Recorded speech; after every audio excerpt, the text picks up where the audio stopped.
Yeah, please. I'm wondering if you've seen the video put out by former Israeli hostages addressed to you. One is a widow of one that died, and these are people who were freed thanks to you. But they're actually encouraging you to force a ceasefire, force Netanyahu to a ceasefire, and they didn't address it to him because they think you're the one who might actually listen to them and get it done. They're worried that the hostages who are still there are more at risk if the war continues. Well, they might be. They also, maybe they'll be freed because of that. You know, you never know how it's going to look. War, I was saying, yes, war, a lot of strange things happen. A lot of results take place that you would never think were going to happen.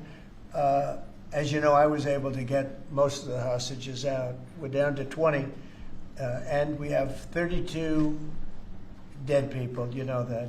We have 32, maybe more, 38, but between 32 and 38 people that were dead, mostly young people. And I've dealt with some of the parents. And we got all our Americans out, as you know, but now we're talking about mostly Israelis.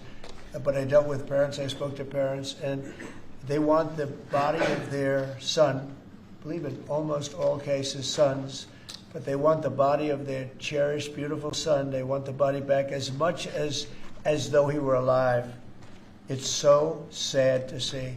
But I've dealt with the mothers and fathers. Please, sir, please, the body of my son. They know he's dead, and they just want him back. They want him back as much as though he's alive. I mean, it's very terrible.